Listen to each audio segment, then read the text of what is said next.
Hello everyone, this is Mark here from 3D Origami Dream Bank, and it's Friday, and I wanted to take some time to show you how to change the Sizzix Sidekick into the 3D ODB Halo right here. Let's go ahead and get started.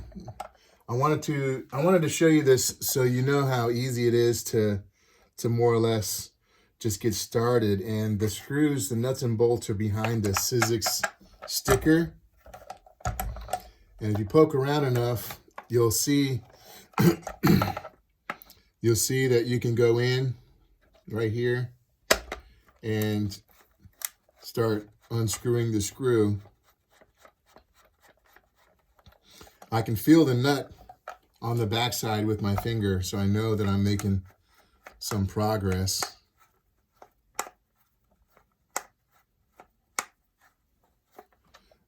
I'm going to go ahead and try my drill.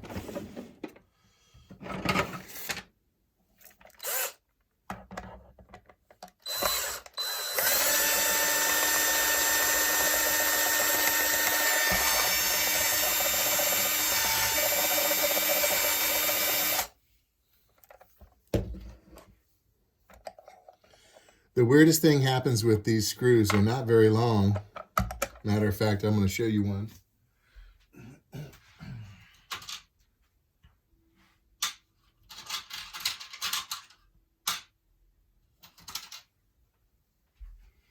It's these screws right here. And I keep them because I might use them for something. But if you just go ahead and scratch the backside away from the sticker,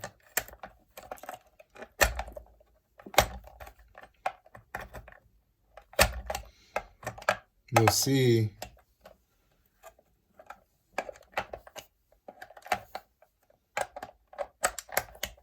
I'm trying to clear away the sticker so you can see there is a nut behind there. So let's see if we can get this out.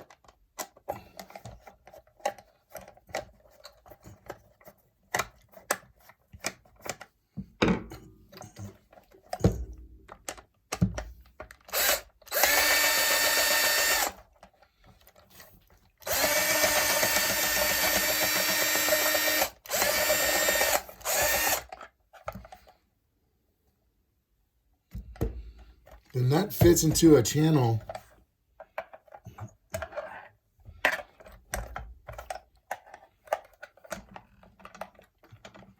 I'm going to go ahead and see if it's ready yet.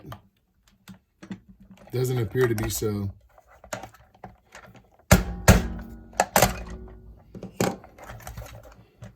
I guess not. It needs to go a little bit further than that.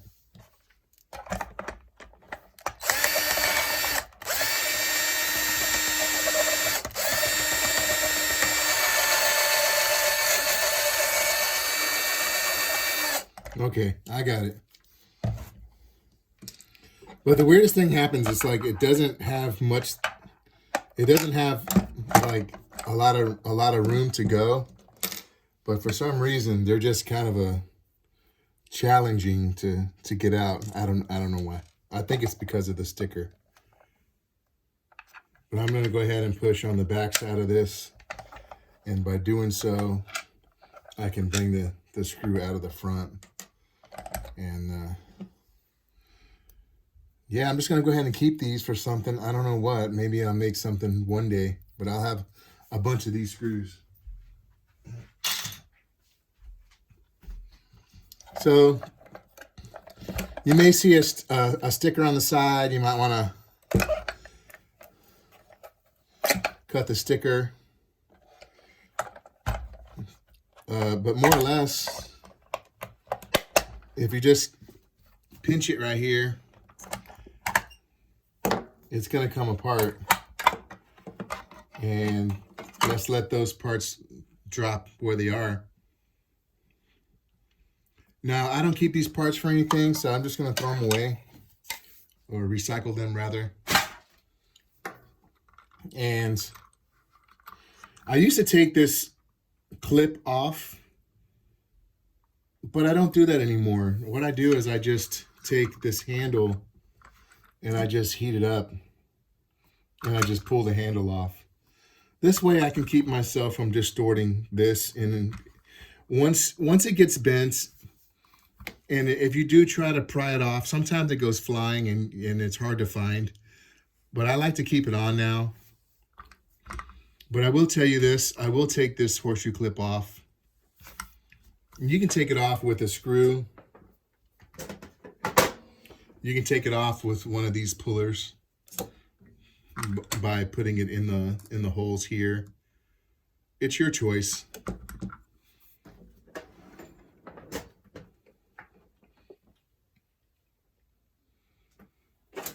But you can grab a screw like this, and you can pick at it with a sharper screw maybe or something like that. I don't really have a good screw to do a demonstration for you because I know how I'm going to pull it off. But anyways, before I had this tool, I used to use various things to pull it off. And you'll end up using it again, so you're going to want to save it. Now, in order to take this off and cut it, what I want to do is take it off of the base. So taking this base off is not so bad. The 4 screws are under here. But if you can see this plastic part right here, this plastic part has a little horseshoe clip, and I'm going to pound that out and throw that away because we don't need that. We're going to use something else. We're going to use a locking collar and an Allen hex key to replace this. And I'll show you later.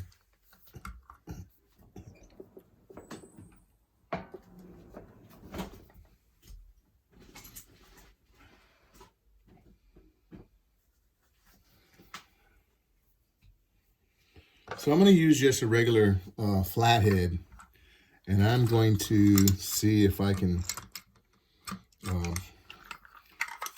pry this off.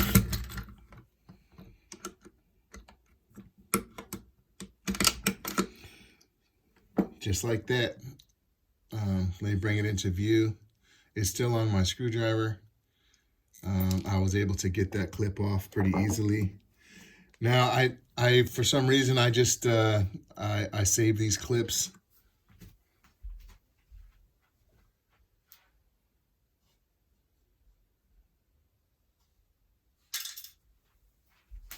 I save all the clips. I have quite a bit for replacements.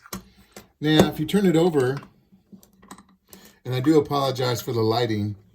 I don't have that much light in my workspace. But if you pull the lever off, you will be able to take the suction cup off.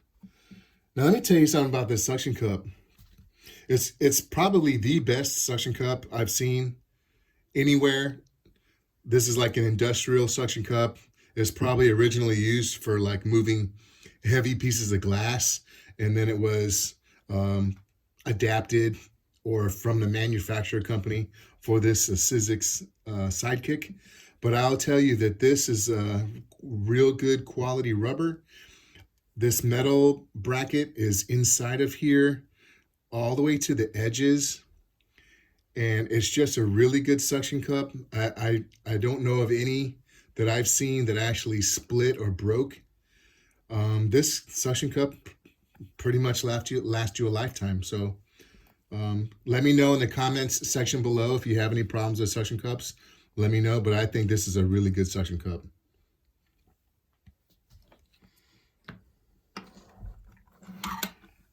The next step of this process is these 4 screws right here, and I'm going to go ahead and take them apart.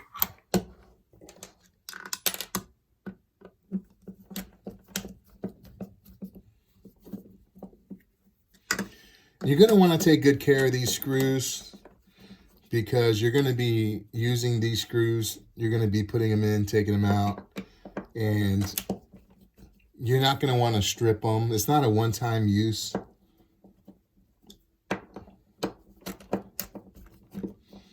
When you get your machine converted over, in order to change out the plastic they're gonna have a plastic cutting drum down here.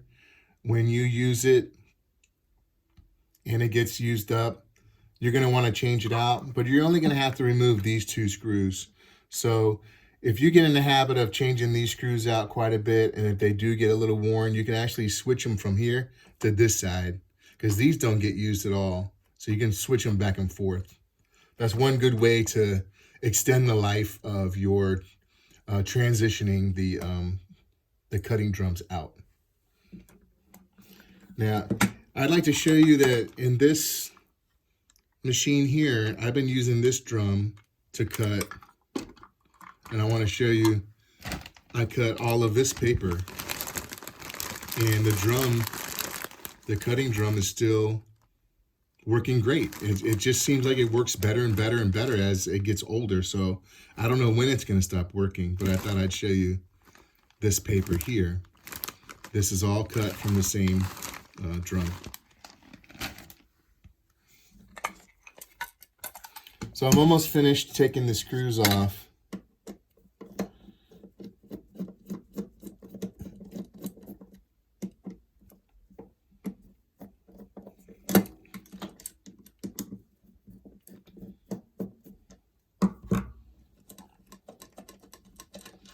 Sometimes I use a drill for this, but I need the extended drill bit, and I don't know where I put it. So I'm going to do it by hand.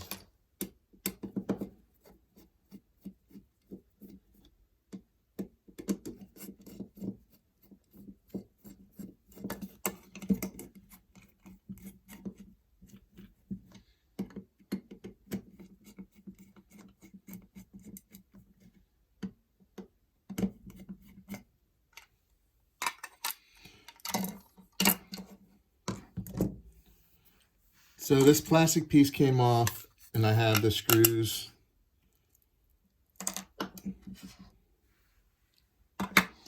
Let's take a close look at these screws. If you look at the screws, I don't know if I can get a close-up, but there's a flat washer and like a locking washer. And the locking washer goes on first, and the flat washer goes on last. And if you put them on backwards, what's going to happen is over time, when you assemble your plastic piece, it's going to just grind and grind and grind and cut the plastic. And this area will get thinner and thinner, and you'll lose some of the integrity of this. You just want to make sure that you put the screws in back the way you found them. Let's preserve the thickness of the plastic.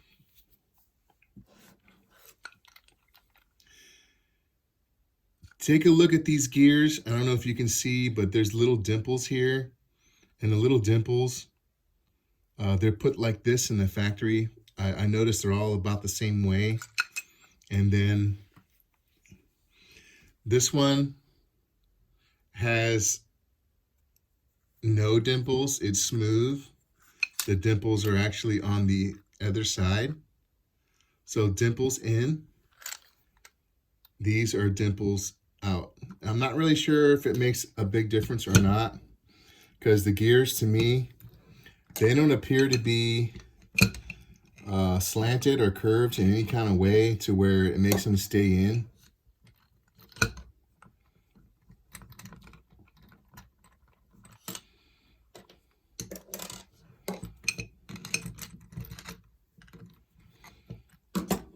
But I like to put them back the way I found them.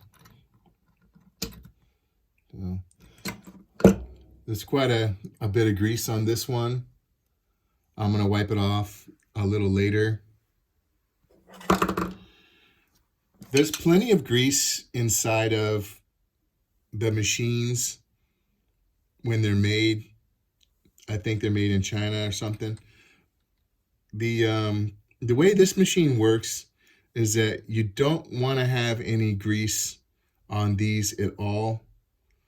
If at some point in time you're using this machine and the handle was to squeak, you can put a little bit of grease on the handle, but do not spray this with WD-40 or any kind of white lithium grease, like the middle parts or these rods, because it'll cause those parts to slip, and you don't want that. Now, if you do spray it by accident, or let's say somebody sprays it and says, hey, look what I did for you, just take the machine apart, wipe it down with alcohol, clean your parts really good 2 or 3 times, and keep trying it over and over and over again until you can get rid of the grease on these tubes. But I'll tell you, don't let anybody spray this with oil. That's all I have to say, because it's just going to ruin it.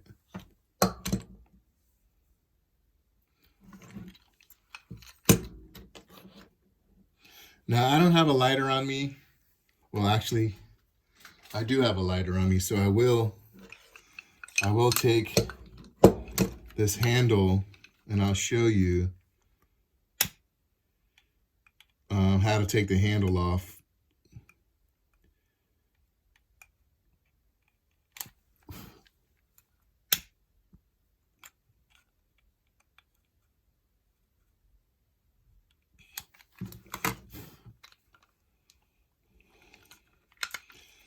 Just get it hot, bend it back and forth. I'm like literally breaking this handle, but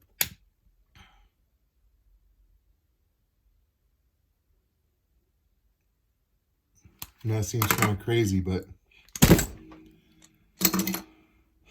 you'll pull the handle off and then take some pliers and you're going to want to pull it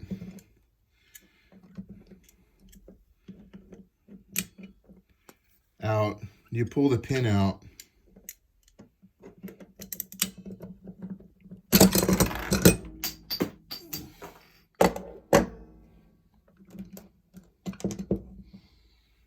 Okay, it still didn't come out. It kind of slipped out of my hands there.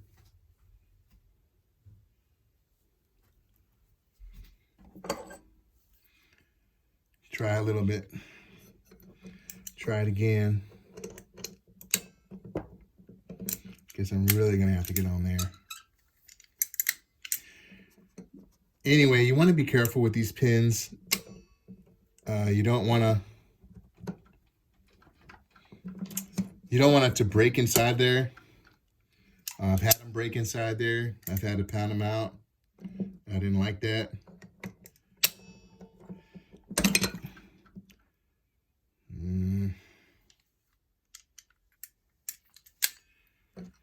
This one looks like it's going to be a little bit on the challenging side.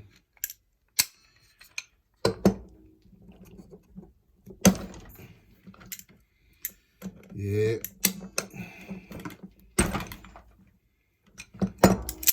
Every once in a while you'll find one that's kind of hard to do.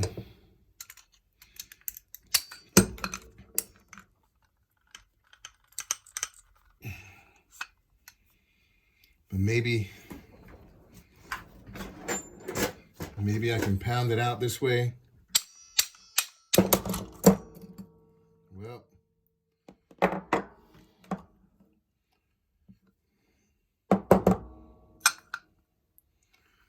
I think it's just getting to the point where it doesn't want to come out.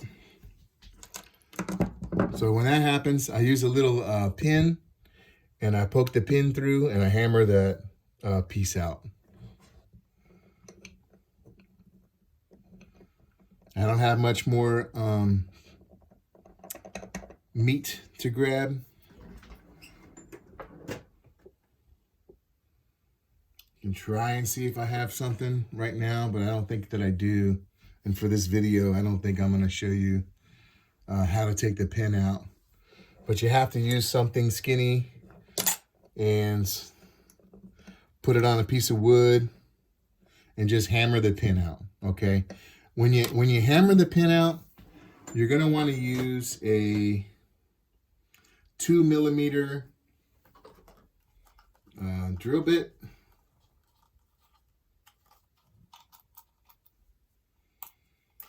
You can use any 2mm drill bit, but I like to use, whatever I have. So just drill. After you get the pin out, the hole is not going to be big enough for the Allen wrench that you're going to be using.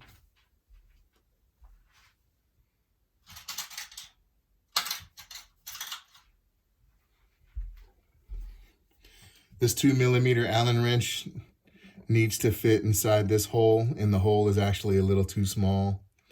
So after we take this pin out, pound it out, I'm going to drill a hole so we can actually place the Allen key in. And I'm just going to drill it later. We don't have time right now for that.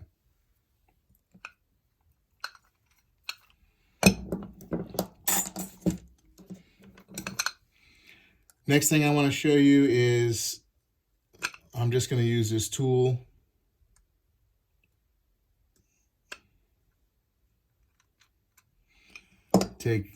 Take this off. Of course, you want to make sure that doesn't go flying around the room there. Put that down.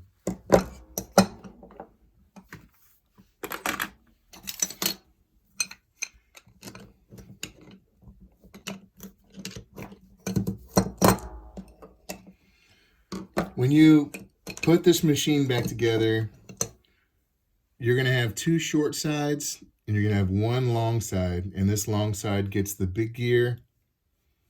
And if you notice, the big gear has the dimples, and the dimples go down.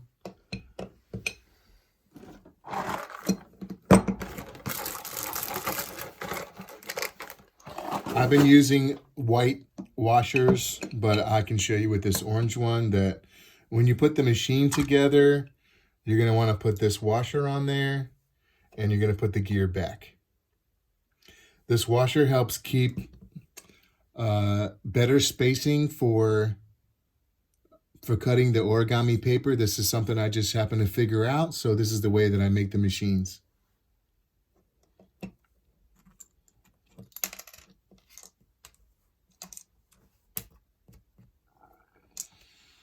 Now, when you get to this point, you're just going to have a frame, the Sizzix Sidekick frame. This doesn't come out yet, but it will. I don't want to mess up the roller bearings in here. I want to take good care of the roller bearings on the inside. These bearings are pressed in, and I do not want to mess those up in any way, shape, or form, or any fashion. So let me show you the next step. I have these templates here for you, for me.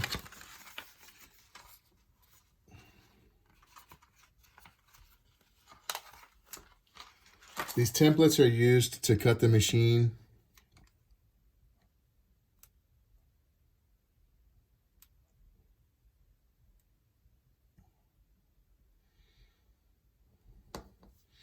And it doesn't have to be right on the money, but you want to make sure you at least get it along the edge, do the best job you can. I have it measured exactly to the middle, and you want to make sure that you cut this, just on the other side of the blue.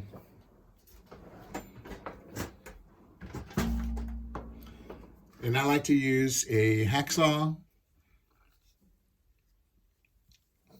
on a vise, and I'll place the hacksaw blade right where the blue ends, and that's where I'll be cutting all of my machines in half.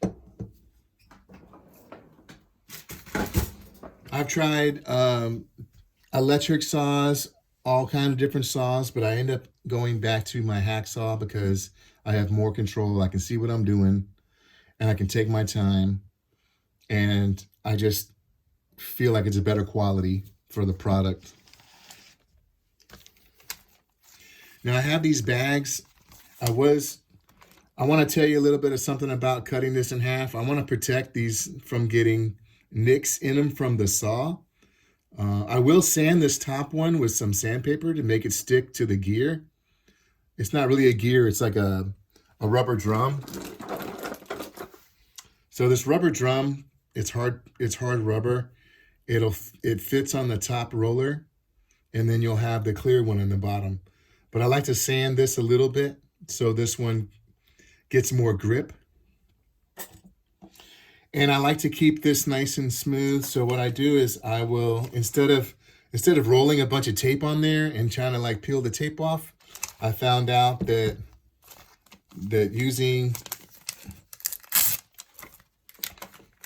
if I use this bag,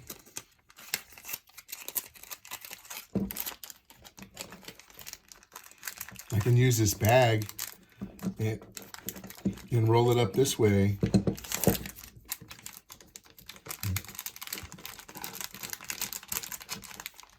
It helps me save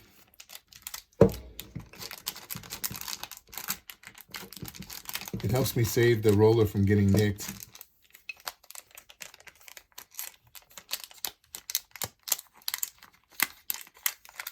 And I end up like taping it in place. Anything you can do, it's just personal preference.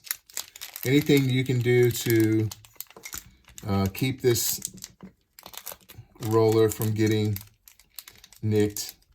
And it's all up to you. But I'll just put a little tape there. And I just found out it works really well. The cool thing about it is, once I cut this in half, of course, cut the bottom in half, when this machine comes apart, these rollers, I can just pull them out of the plastic.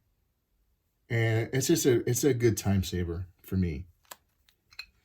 Let's turn this upside down and look at how the bottom parts fit on. These bottom parts are equally done, and it's just to guide you.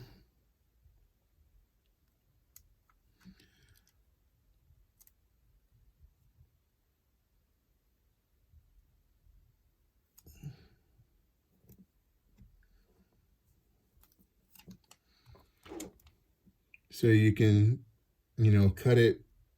If I put my thumb on the back side, I can just press down on it a little bit. So when you're out cutting the machine, wherever you may be, you want to line it up to the back and then go ahead and cut it right on the metal, okay? This space between the hole and the blue part is about the average thickness of a nut, about this size for this type of screw. So that's the method to the madness, more or less.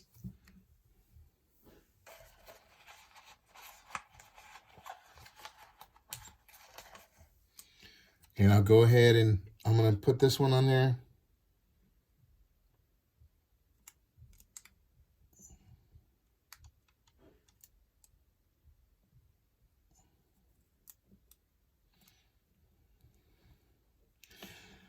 Just like anything else, these things take time, and you can measure all you want, but for uniformity, if I make a machine, or if you make a machine, if anybody makes a machine, if I make a machine and sell it, I want to make sure that my number 1 machine is the same as number 15 or number 100. This way, everything's uniform and standardized. I think it's better.